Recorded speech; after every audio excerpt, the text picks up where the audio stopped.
Это не Лас-Вегас, не Нью-Йорк и даже не Абу-Даби. UFC в Белом доме. Присаживайтесь поудобнее. Прямо сейчас мы пройдемся по всему карду от недооцененных боев до поединков, которые на долгие годы войдут в историю. UFC в Белом доме. Такой вечер не может быть обычным. Поехали.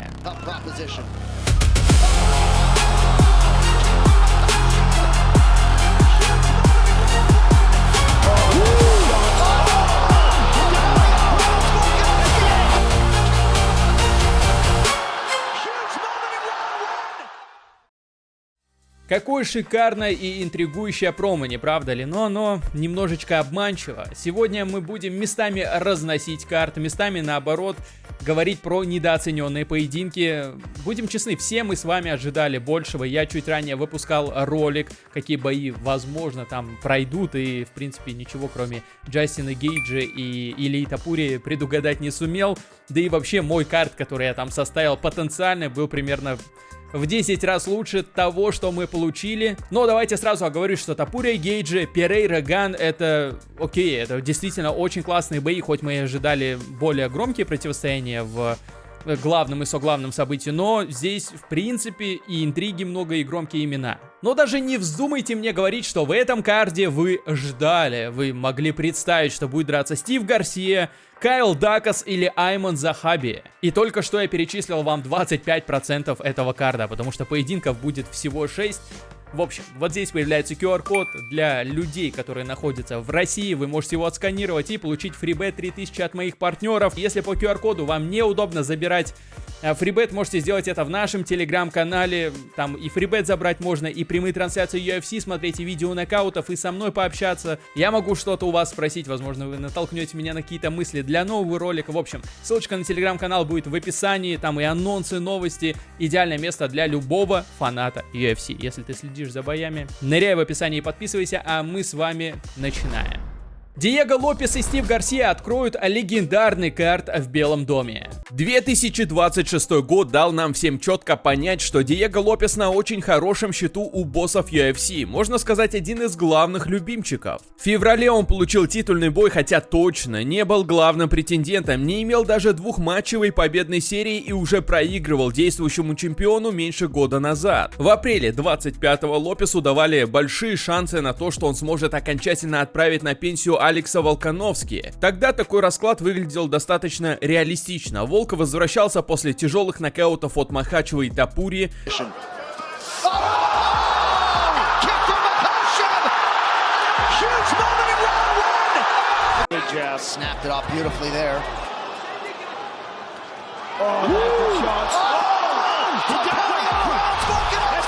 А Лопес, наоборот, шел на серии из 5 побед в UFC. Был чудовищно опасен в партере и при этом обладал пушкой в кулаках. Казалось, представитель новой волны полулегковесов снесет чемпиона досрочно, но Волк оказался умнее, хитрее и техничнее. В результате Лопес был разбит со счетом 4-1 по раундам. Полгода спустя Лига свела его с Джином Силвой, и несмотря на то, что Лопес оформил досрочную победу красивым нокаутом, выступление в целом было не самым гладким. Диего подловил боевого ботаника на ошибке, разгромил в партере, но уступал в стойке. Был слишком предсказуем и прямолинеен на руках, из-за чего много пропускал. Во втором раунде Силва чувствовал себя настолько вольготно, что стал заигрываться, проваливаться и допускать ошибки. За одну из таких Лопес и наказал соперника, потушив того локтем с разворота.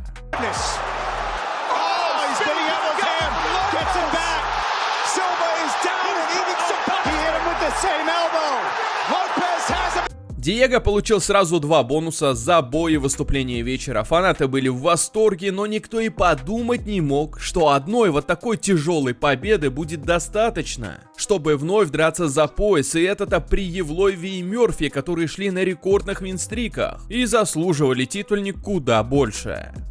Реванш стал для Лопеса еще более провальным, чем первый бой. Он снова не успевал за 38-летним Волком, снова не нашел момента для нокаута и снова был разгромлен в каждом раунде. Диего не внес будто никаких изменений, не подключал свой феноменальный грэпплинг, а просто надеялся, что в этот раз попадет и вырубит. Не прокатило. После такого было логично, что ему придется сделать шаг назад, но никто не думал, что этот шаг будет сделан на лужайке Белого дома. Получается, что Диего дрался на юбилейном UFC 300, дрался в незаслуженном титульнике в начале этого года, а теперь дерется на уникальном историческом ивенте в Вашингтоне. Вот чего можно достичь, если ты выступаешь часто и делаешь это ярко. Так бойцы становятся любимчиками Уайта.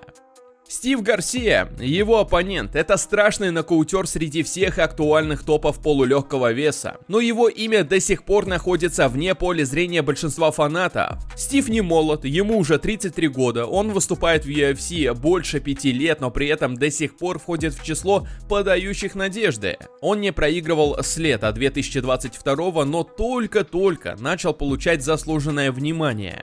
Гарсия пришел в UFC в 2020-м и поначалу не выделялся среди общей массы. До UFC он почти всю карьеру провел в Беллатре, даже там умудрялся чередовать победы и поражения. В главной лиге мира Стив тоже забуксовал. За первые 2,5 года в промоушене он набил отрицательный рекорд 1-2. И вот с осени 2022 парень явно нашел свою волну. 5 страшных нокаутов подряд. В числе прочих он снес Чейза Хупера и Мелкизаела Косту.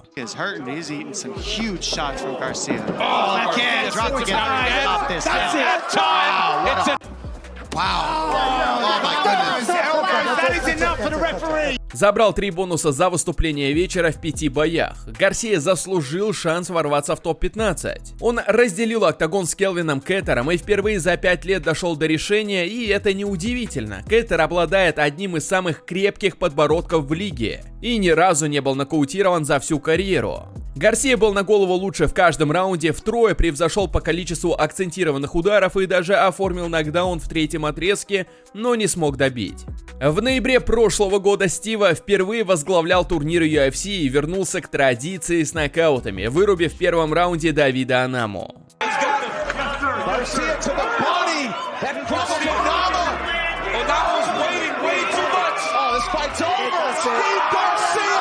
Теперь у Гарсии 7 побед в UFC, и 6 из них это нокауты. Страшный человек. У него действительно крутая статистика, но по меркам обычных фанатов он все еще ноунейм. Лига спешит это исправить, поэтому теперь Стив один из 12 бойцов, которые войдут в историю. Его имя в карде уникального турнира в Белом доме, который скорее всего не повторится никогда. Более того, ему дают бой со 2-м номером рейтинга. В случае победы, тем более если она будет досрочной, Гарсия, во-первых, кратно увеличит свою фан-базу, а во-вторых, он влетит в топ-3 полулегкого веса и станет участником титульной гонки.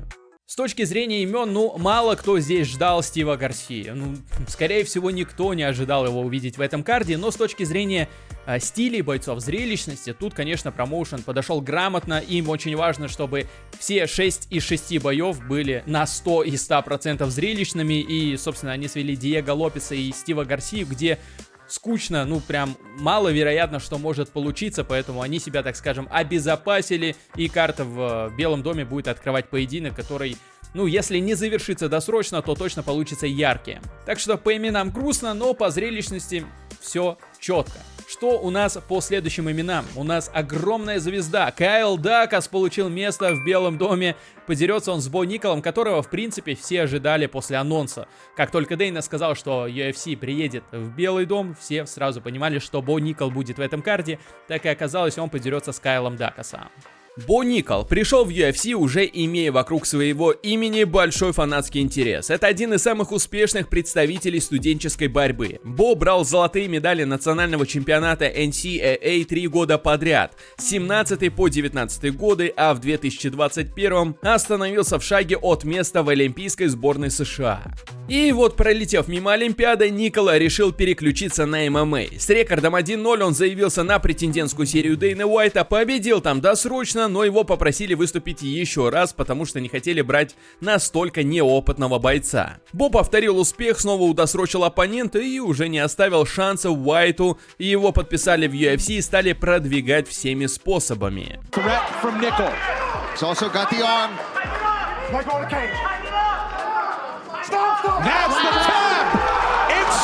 С первого же боя его ставили только на номерные турниры, а уже в третьем бою под баннером главной лиги мира Никол получил место в главном карде юбилейного UFC 300. Многие фанаты тогда негодовали по этому поводу, но Бо выдал третью досрочку подряд, чем заставил фанатов уважать себя больше.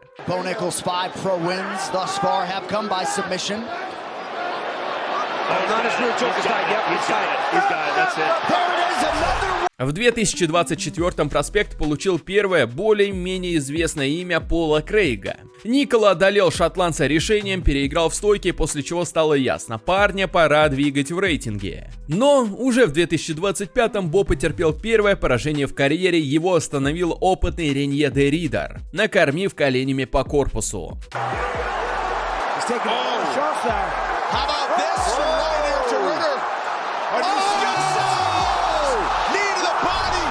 Никол сделал выводы и, как говорится, вернулся сильнее в прямом смысле этого выражения. А в ноябре он вышел в клетку против матерого джиттера Родольфо Виейры и снес того красивым хай-киком во втором раунде. Это был один из лучших нокаутов года.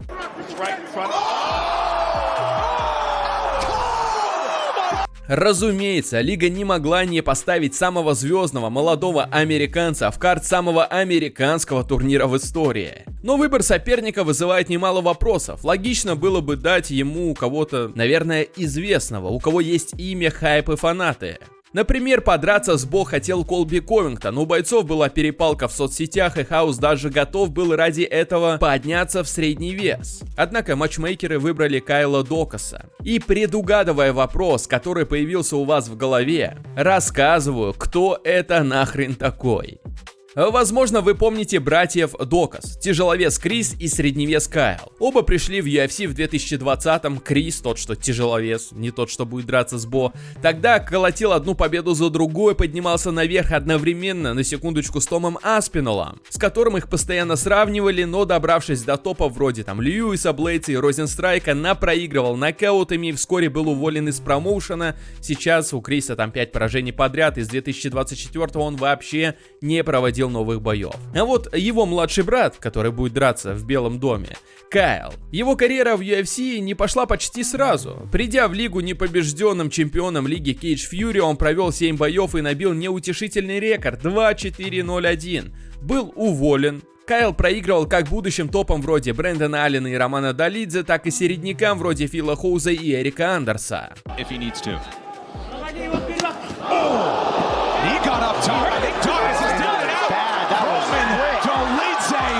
He's actually defending a lot of these. He's defending, but he's not moving. He's not moving. It's over. That'll do it. Казалось, парню не светит ничего серьезного, однако он смог перезагрузиться и вернуться в UFC. После увольнения он снова взял чемпионский пояс в родном промоушене Cage Fury, провел пару защит, выдал несколько ярких финишей. Keith Peterson taking a look in there. He's blocking our camera guy, and that's gonna do it. Got the tap. Sure, clash of heads. Back on the feet. The hands getting it done. The submission artist throwing the strikes. Так что в 2025-м его вернули в UFC. На этот раз Уайт будто бы подписал совершенно другого бойца. В августе Кайл оформил нокаут за 43 секунды против опасного нокаутера Мишеля Перейры. Right hand clipped him. Pereira's down. What a shot. Confidence in his head. А в ноябре за 50 секунд засабмитил опытного и мастеровитого джиттера Джеральда Миршарта.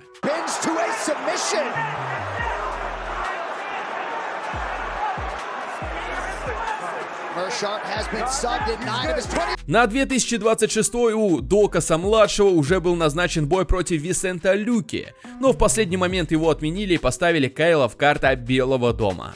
Против Бо Никола Докас идет огромным андердогом, но Кайл уже доказывал, что он опасен во всех аспектах, и главное, у него гораздо больше опыта в ММА, чем у Бо. Если Докас победит главного американского проспекта на таком-то турнире, его акции взлетят до небес. И главное, его совокупный рекорд в UFC наконец-то станет положительным. Сейчас он 4-4. Очередной поединок, где промоушен сделал ставку именно на зрелищность. Спойлер, вообще весь карт будет состоять из бойцов, которые должны подарить именно зрелищное противостояние. И мы все ждали в этом карте Бо Никкола, но какого человека мы еще здесь гарантированно ждали? Вообще, кстати, ждали — это его любимое слово. Майкл Чендлер получил бой с Маурисио Руфи, человеком, который вдохновился и буквально скопировал стиль Конора Макгрегора. Так что можно сказать, что Чендлер дождался поединка с Макгрегором, но есть нюанс. Широкая каратистская стойка, шикарная коллекция нокаутов, запоминающаяся, тату на груди, прям то, что хотел Чендлер, но это про Маурисио Руфи. Совокупный простой Чендлера из-за ожидания Мака составил 2 года. За это время Майк успел постареть и, вернувшись к боям, был разгромлен сначала Оливейрой, а затем и Пимблетом, из-за чего скатился от уровня топ-5 до 13-й строчки рейтинга.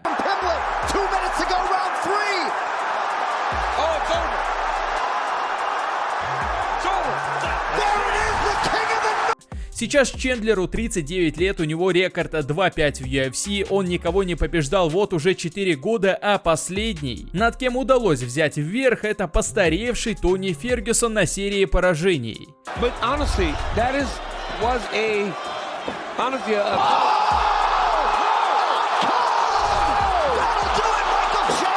Но даже все это не расстраивало Майка так сильно, как слова Дейны Уайта в 2026.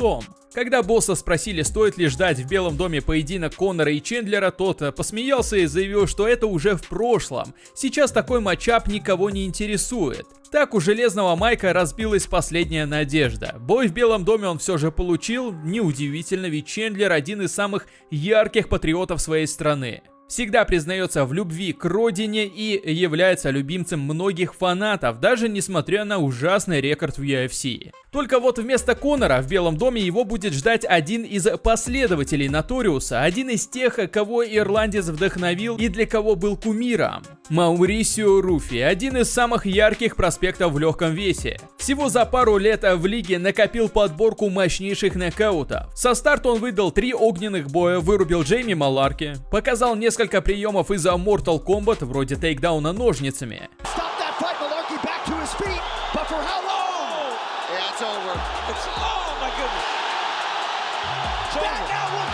Затем в 3-раундовой войне разнес Хамиса Лонтопа, где перуанец лишь чудом не был финиширован, несмотря на старания Руфи. А затем случился нокаут против Бобби Грина. Спиннинг-кик на 3-й минуте боя стал главным хайлайтом в карьере Руфи и претендовал на нокаут года в 2025-м.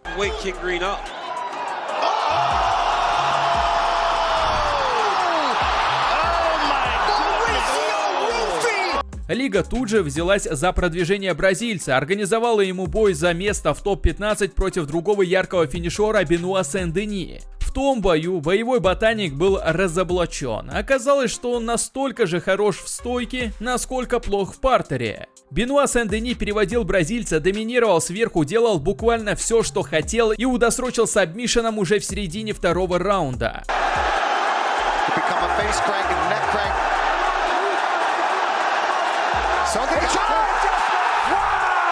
Хайп вокруг Руфи испарился еще быстрее, чем возник. Его сразу же стали списывать со счетов и рассуждать, что вообще-то ему даже и не место в топ-15. Однако сам боец собрался и оформил камбэк в 2026.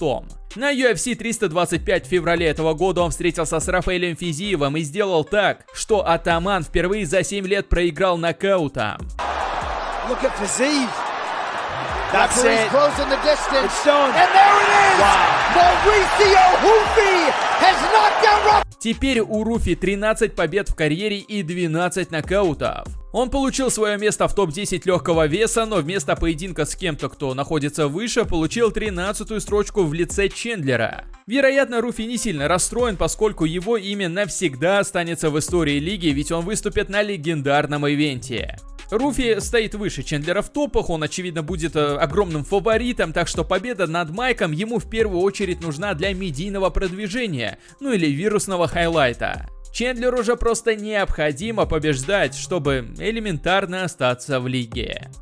Вообще Майк находится в, наверное, самой решающей ситуации за последние годы, потому что если он проиграет, его рекорд в UFC будет 2-6, ну это, мягко говоря, не то, что ты хочешь видеть в сильнейшем промоушене мира, поэтому есть даже вероятность, что он может покинуть промоушен. С другой стороны, обратная сторона медали, если он побеждает, то он буквально возвращается в актуальные топы, и можно будет даже вспомнить про старый добрый поединок с Конором Макгрегором, почему бы и нет. А у нас следующая звезда, которую все ждали в этом карде, речь, конечно же, про Аймана Захаби. И что только его соперник Шон О'Мелли забыл в этом карде. То есть его точно здесь никто не ждал в этот вечер. Все верно же, ничего не перепутал. Шон О'Мелли — это, пожалуй, самый звездный и хайповый американский боец из всего актуального ростера UFC, даже после 2 поражений от Мираба и потери пояса. То, что он должен выступить в Белом доме, казалось совершенно очевидным для всех, от фанатов до руководства лиги. Но выбор соперника для Шона разочаровал фанатов. У Шона было 2 супер варианта для такого турнира. Первый — это бой за пояс с Петром Яном. У американца был бы какой-никакой шанс победить и вернуть золото. У них есть история, громкое противостояние и стилистически отличный бой 2 техничных, талантливых ударников. Но окей, Петр травмирован, восстанавливается после операции и, наверное, не готов вернуться так рано. Здесь вины промоушена нет. Но ведь был второй вариант в лице Кори Сэндхагена. Фанаты уже не первый год просят свести Шона и Кори в одной клетке. В топ-5 легчайшего веса они чуть ли не единственные, кто еще не бился друг с другом. Это бой 2 известных американских бойцов, у обоих есть фан-база, оба ярко и неординарно работают в стойке. И Сэндхаген выложил свою реакцию, как только лига объявила бой. Он был расстроен и разочарован тем, что ему даже никто не позвонил. Зато позвонили Айману Захаби. И это второй раз за последние, наверное, 20 минут, когда мы начинаем рубрику «Кто это нахрен такой?». Многовато для самого легендарного турнира в истории UFC, не правда ли? Айман Захаби — это младший брат Фираса Захаби, главного тренера самого известного канадского зала Three-Star Gym. Конечно, я утрирую, говоря, что его никто не знает. Безусловно, те, кто регулярно следят за UFC, знакомы с этим парнем, но широкому зрителю, что Айман Захаби, что Фирас Захаби, разницы нет. Начав карьеру в главной лиге мира с 2 поражений в 3 первых боях, Айман смог собраться и выдал серию из 6 побед подряд, которая длится вот уже больше 5 лет. Он забрал нолик у непобежденного тогда Джавида Башарата, оформил пару красивых нокаутов, а дальше пошел бить именитых ветеранов.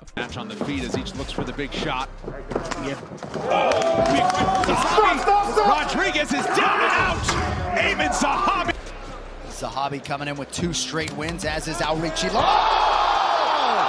left hand! Первым был 38-летний бразилец Педро Муньес. Захаби просто разоблачил его в стойке, но обошелся без особо острых моментов. Такая рабочая победа, которую по итогам турнира почти никто не вспоминает, однако она помогла Айману попасть в топ-15 легчайшего веса.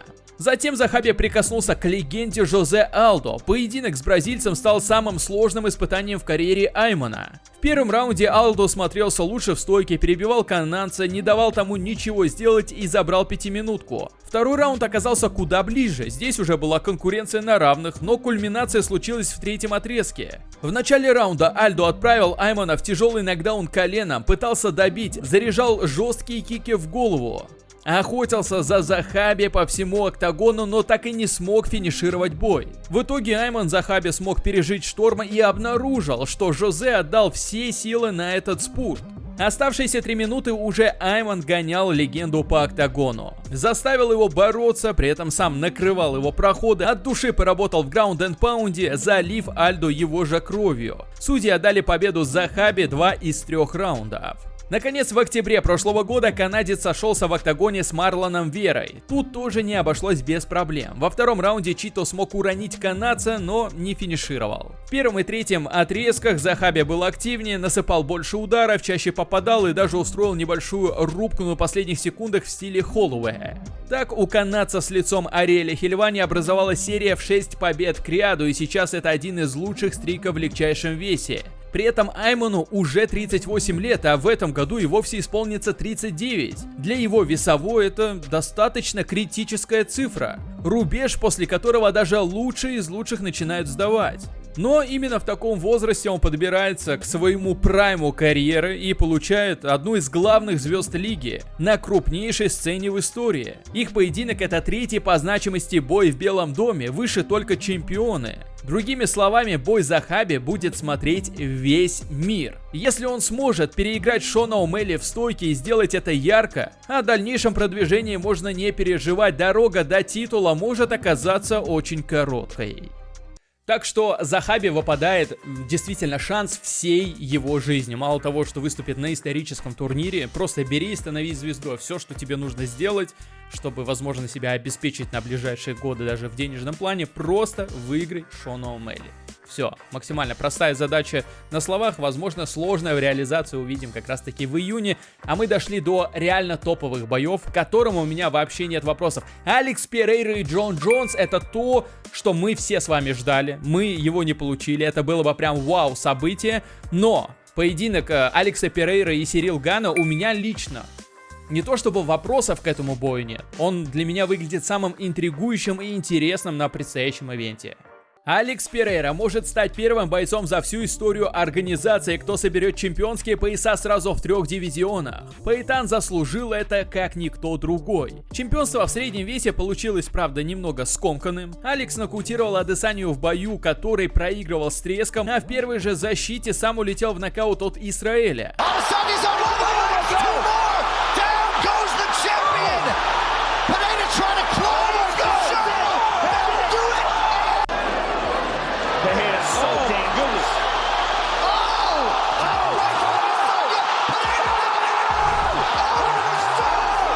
Тогда казалось, что Перейра отработал роль киношного антагониста для Адесании и был нужен только, чтобы Изи создал один из лучших моментов своей карьеры. Переход Пейтана в полутяжелый дивизион воспринимали скептически, ведь там куда более тяжелые парни, которых не так легко вырубить. Однако именно здесь Алекс и раскрылся на полную. Он держал пояс всего 2 года, но за это время без сомнений стал вторым после Джонса. Наверное, наряду с Кормье лучшим чемпионом в полутяжелом весе. Перейра выступал часто, крушил соперников эффектно, принимал любые вызовы и поставил жирную точку в своем правлении, когда одолел Анкалаева в первом же раунде и нанес ему первое поражение нокаутом в карьере.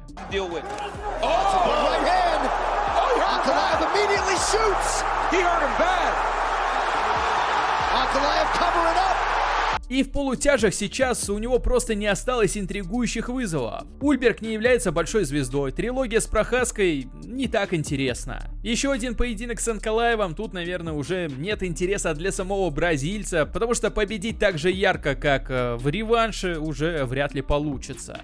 То ли дело поход в тяжелый вес. Перейра может укрепить свое наследие, а помешать этому может только Сирил Ган.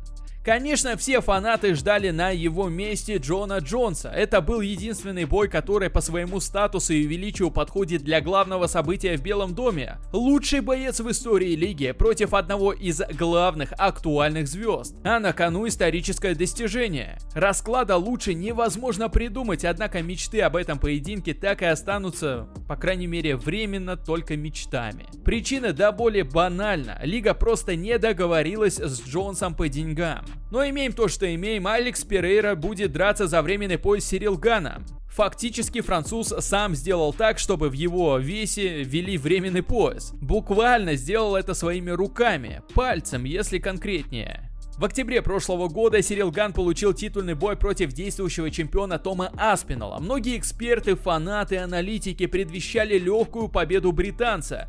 Ведь у Сирила есть очевидные проблемы в партере, а Том это такой уникальный универсал, опасный во всех аспектах. Однако первый раунд стал для многих сюрпризом. Ган неплохо держался в стойке, контролировал дистанцию и буквально первыми ударами разбил Аспиналу нос. Тому было тяжело адаптироваться к порхающему по клетке сопернику, но за 30 секунд до гонга на перерыв случился неприятный тычок в глаз, точнее даже в глаза. Ган умудрился повредить чемпиону сразу оба глаза. Из-за этого британец не смог продолжить поединок. В моменте многие стали критиковать Тома. Казалось, что он нашел такой удобный способ спастись с поединка, который пошел не по плану, избежать поражения, так сказать. Но дальнейшие месяцы показали, что травма действительно была серьезной. С поединка прошло уже полгода, а Аспинал только недавно вернулся к полноценным тренировкам.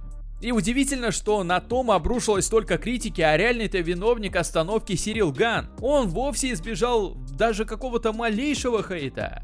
Вместо этого он получил очередной титульный бой. Вероятно, француз и сам не вспомнит, сколько их было за последние годы. Но я напомню, за последние 5 лет рекорд Сирила в UFC это 2 поражения, 1 no contest и 4 победы. Безумие, но 4 из 7 этих боев были титульными. Победить Ган, к слову, смог только в одном. И теперь ему дают 5-й шанс побороться за золото. Сложно назвать более фартового бойца UFC, чем Сирил Ган. Даже Диего Лопес на его фоне просто курит в сторонке со своими 2 титульниками. Столкновение Пайтана и Гана на бумаге выглядит максимально интригующе. 2 элитных ударника, 2 выходца из кикбоксинга. Ган один из лучших игровиков, он порхает как бабочка на дальней дистанции и двигается быстро как средний вес. Перейра же обладает страшной мощью, от которой уже пострадали лучшие бойцы среднего и полутяжелого веса. Фанатам стоит переварить отсутствие здесь Джонса и настроиться на крутейший поединок, который может подарить нам исторический момент. С точки зрения интриги, фантастический поединок. Я не поддерживаю ни один из 2 лагерей, которые образовались в преддверии этого боя. Одни прям жестко топят и уверены, что победит Ган. Другие жестко топят и уверены, что победит Перейра. Я вообще не понимаю, как в этом бою можно быть уверенным хоть в ком-то. Ган тяжеловес, который передвигается как средневес. Перейра только поднимается в тяжелый вес. Он до этого выступал на 2 категории, совсем недавно вообще ниже, но при этом нет никаких сомнений в его физической силе. Шикарная вывеска, лучший бой этого вечера с точки зрения громких имен и интриги. А вот в главном событии UFC, карда Белого дома, интриги, будем честны, на порядок меньше. Возглавят карт Илья Топурия, главная актуальная звезда промоушена, против временного чемпиона Джастина Гейджа.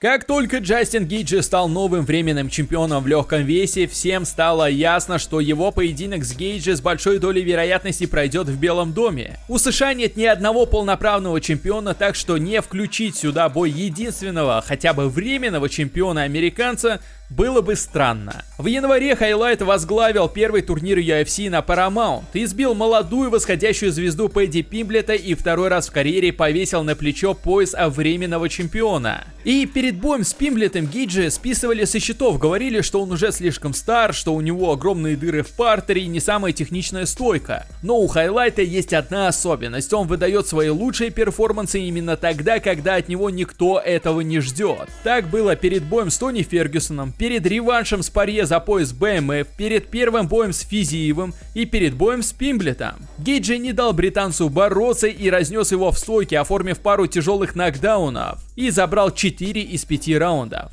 И заполучив пояс, он стал главным кандидатом на поединок в Белом доме. Изначально лига пыталась устроить бой Топурии с Махачевым, но россиянин травмировал руку и не сможет выступить в июне. Тогда боссам UFC не оставалось ничего другого, кроме как сделать объединительный бой Топурии против Гейджа. Илья Топурия не радовал нас боями, между прочим, уже целый год. Его последний бой с Оливейрой состоялся как раз в июне 25-го, так что к турниру в Белом доме между боями пройдет ровно год. И появление Ильи Топурии в Белом доме абсолютно никого не удивляет. Только посмотрите на то, с кем и как дерется Топурия в последние годы. Не так давно Илья, кстати, менял себе прозвище и вместо Матадора зачем-то хотел стать легендой. Идея не зашла фанатам, так что Топурия быстро откатил изменения, но вот прозвище «Убийца легенд» ему вполне могло бы подойти. Последние 2 года Илья только и делает, что крошит челюсти будущим членам Зала Славы и разбивает сердца их фанатам. Он нокаутировал Алекса Волконовски.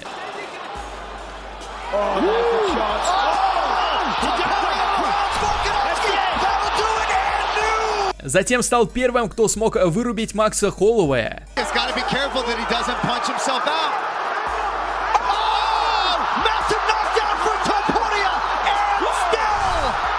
После чего поднялся в легкий вес и оформил Чарльзу Оливейре такой страшный нокаут, какого у бразильца не было за 15 лет в UFC.